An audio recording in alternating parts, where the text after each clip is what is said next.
আগামীকাল দেশের অধিকাংশ জায়গায় অস্থায়ীভাবে দমকা হাওয়া সহ হালকা থেকে মাঝারি ধরনের বজ্রপাত বৃষ্টি হতে পারে। সেই সঙ্গে দেশের কোথাও কোথাও মাঝারি ধরনের ভারী থেকে অতি ভারী বর্ষণ হতে পারে।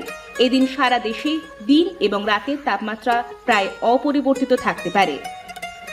নে আবহাওয়ার সংবাদ তো শোনা হয়ে গেল, এখন আর রেডিও শুনে লাভ নেই। কালকে থেকে ভারী বৃষ্টিপাত হওয়ার সম্ভাবনা আছে।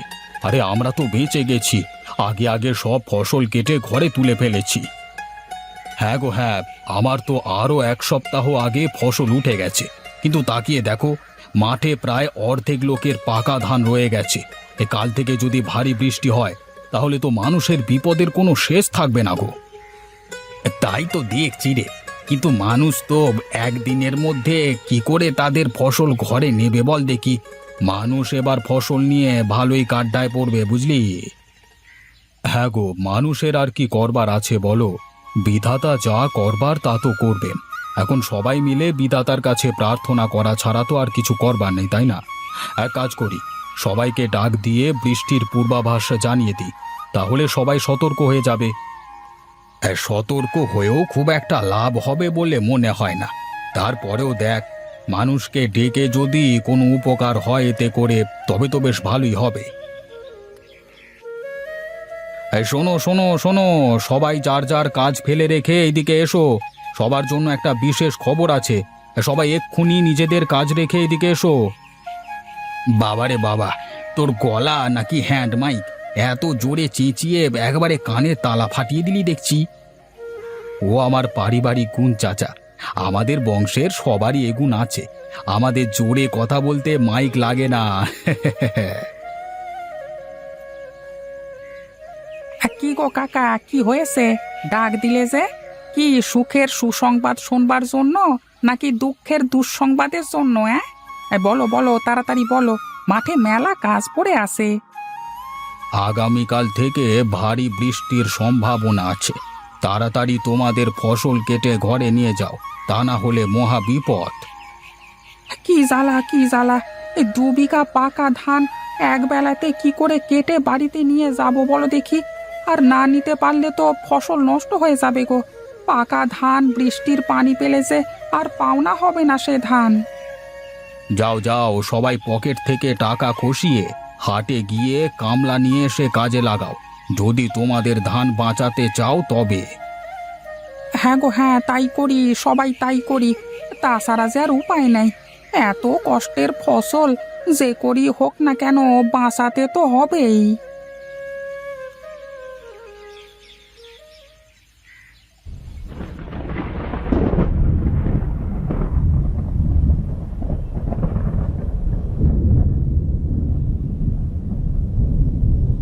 দে দে, তাড়াতাড়ি আমার হাতে একটা একটা করে দে ধানের আঁটি, আমিও ভালো করে গাড়িতে সাজিয়ে দিই।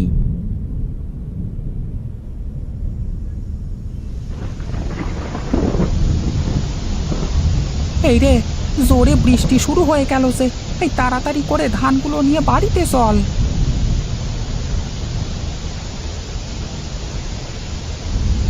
কি কথা, চিন্তিত দেখাচ্ছে কেন তোমাকে? কি হয়েছে? সেই মাঠ থেকে এসে এখানে যে বসেছো, তারপর তো আর কোনো কথাবার্তা কিছুই বলছো না আমার সাথে। কথাবার্তা কিভাবে বলবো গিন্নি? মাঠে অর্ধেকের বেশি পাকা ধান রয়ে গেছে। এমনিতেই আমাদের জমিটা অনেক নিচু। শুধু আমাদের জমিটা না, মাঠটাই তো অনেক নিচু জায়গায়। হালকা বৃষ্টি হলেও ওখানে অনেক পানি বেঁধে থাকে। পাকা ধানের মধ্যে যদি পানি বেঁধে থাকে তাহলে তো ধানগুলো সব নষ্ট হয়ে যাবে। চিন্তা করে আর কি করবে বলো? যা হবার তা তো হবেই। এত চিন্তা করে শরীর খারাপ করে কোনো লাভ আছে বলো? বিধাতা বিপদ দিয়েছেন, বিধাতাই উদ্ধার করবেন। তুমি এত চিন্তা করো না তো, দেখবে সব ঠিক হয়ে যাবে। ঘরে গিয়ে খাবে নাকি এখানে খাবার আনবো বলো? সেই সকালবেলা থেকে তো তোমার নাওয়া খাওয়া সব বন্ধ হয়ে গেছে। না গিন্নি না, এখন খাবো না। বৃষ্টি থামলে তারপরে মাঠে গিয়ে মাঠের কি অবস্থা দেখে তারপর খাবার খাবো। এখন আমার কোনো কিছু ভালো লাগছে না। দেখো কাণ্ড, মাঠে পাকা ধানের ওপর বৃষ্টি পড়েছে বলে কি খাবার খাবে না? আমি ভাত বাড়ছি, তুমি এসে খেয়ে নাও।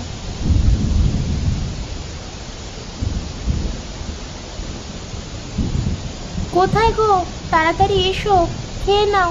তুমি খেলে আমি একটু স্নান করতে যাব। তাড়াতাড়ি এসো, আমার অনেক কাজ পড়ে আছে। না, এই মেয়েটাকে নিয়ে আর পারি না। গিন্নিটা দিন দিন এত জিদ্দি হচ্ছে না, যা বলবে তা করিয়েই সারবে। যাই যাই, সে একবার যখন বলেছে তার মানে ভাত খাইয়েই সারবে আমাকে।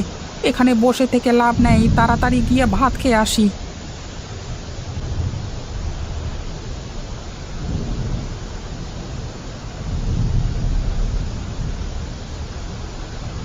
ওই দেখো, এই খাবার ঘরের জানালা দিয়ে দেখা যাচ্ছে বাইরে বৃষ্টির ফোঁটা অনেকটা কমে এসে। আমি ছাতাটা নিয়ে গিয়ে দেখে আসি মাঠে পানি জমে গেছে কিনা। যদি মাঠে পানি জমে না যায় তাহলে তো বেঁচে গেলাম, আর পানি জমে গেলে তো সব শেষ গো। আচ্ছা ঠিক আছে, যাও যাও, তাড়াতাড়ি ফিরে আসবে কিন্তু। মাঠে গিয়ে আবার এই বৃষ্টি কাদার মধ্যে কাজ শুরু করে দিও না, তাহলে আবার অসুস্থ হয়ে পড়বে। তখন আমাকে আবার কাজ কাম সব ছেড়ে দিয়ে তোমার সেবা যত্নে লেগে পড়তে হবে। আচ্ছা আচ্ছা ঠিক আছে, আমি মাঠের দিকে গেলাম। মাঠে গিয়ে শুধু মাঠের অবস্থাটা দেখি চলে আসবো, বেশি দেরি হবে না আমার।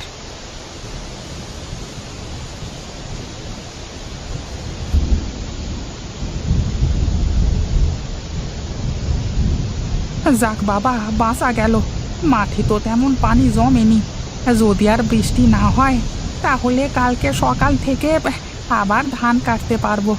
যাই যাই, এখন এখানে থেকে আর কোনো কাজ নেই, বাড়িতে ফিরে যাই।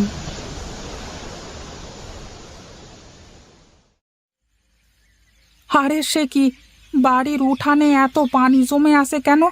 রাতে কি বৃষ্টি হয়েছে তাহলে? ইস, কি ঘুমটাই না ঘুমিয়েছি, যে রাতে বৃষ্টি হয়েছে সেটাও টের পাইনি। গিন্নি, ও গিন্নি, কোথায় গেলে গো? তাড়াতাড়ি এদিকে এসে শুনে যাও। হ্যাঁ বলো, কি হয়েছে? সকাল সকাল উঠে চেঁচামেচি করছো কেন? খাবার খাবে? খাবার দেবো তোমাকে। আরে না গিন্নি, বাড়ির উঠানে পানি জমে আছে দেখছি। রাতে খুব বৃষ্টি হয়েছে নাকি? হ্যাঁ হ্যাঁ, রাতে তো প্রচন্ড বৃষ্টি হয়েছে। শুনলাম মাঠ ঘাট সব নাকি তলিয়ে গেছে। ফসলের মাথা পর্যন্ত দেখা যাচ্ছে না, এত পানি হয়েছে নাকি। হায় হায় হায় হায়, আমার কি সর্বনাশ হয়ে গেল! এখন আমি কি করব? এতদিন ধরে পরিশ্রম করা, শেষ পর্যন্ত ফসল কিনা ঘরে ওঠাতে পারলাম না গো। চিন্তা করো না, বিধাতা একটা না একটা উপায় ঠিক বের করে দেবে। কথায় আছে না, দুঃখের পরেই সুখ আসে। এসো, তুমি কটা খেয়ে নাও, আমি খেতে দিই তোমায়। না গো গিন্নি, আমি মাঠে যাব আগে, গিয়ে দেখে আসি মাঠের কি অবস্থা, তারপরে না হয় খাওয়া যাবে।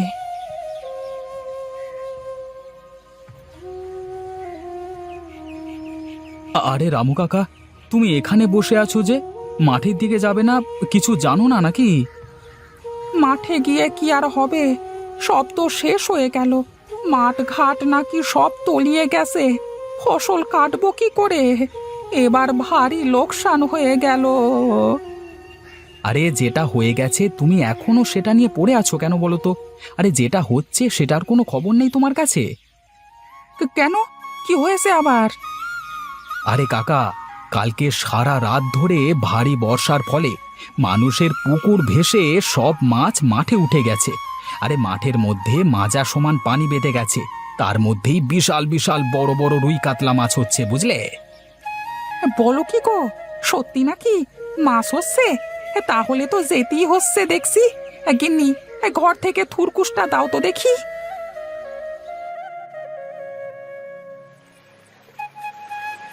ওই দেখো দাদা, এই বলেছিলাম না মাঠে অনেক মাছ হচ্ছে। এই চলো চলো, মাছ ধরতে লেগে পড়ি। হ্যাঁ হ্যাঁ, চল চল, তাড়াতাড়ি চল।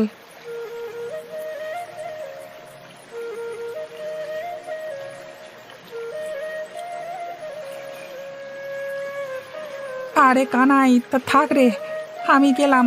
ওরে বাবা, মাছে আমার হাঁড়ি ভর্তি হয়ে গেছে।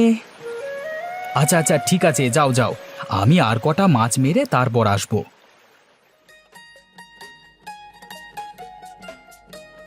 গিন্নি, ও গিন্নি, হ্যাঁ কোথায় গেলে? তাড়াতাড়ি বাইরে এসে দেখো, কত মাছ ধরে এনেছি আমি। ওরে বাবা রে বাবা, কত মাছ পেয়েছো তুমি! সব তো বিশাল বড় বড় মাছ দেখছি। এত মাছ তো আমরা খেতে পারবো না, সব মাছ তো নষ্ট হয়ে যাবে গো। তাহলে একটা কাজ করি, এত বড় বড় মাছের খুব ভালো দাম হবে গিন্নি। এই বাজারে গিয়ে মাছগুলো বিক্রি করে আসি, ফসলে যে লোকসান হয়েছে মাছ বেচে সেই টাকা উঠে যাবে। বাহ, এই বুদ্ধিটা কিন্তু দারুণ। তুমি এক কাজ করো, বড় বড় দুটো মাছ বাড়িতে রেখে দিয়ে সব মাছ বাজারে বিক্রি করে দিয়ে এসো। আচ্ছা আচ্ছা, ঠিক আছে ঠিক আছে, হ্যাঁ তাই করি।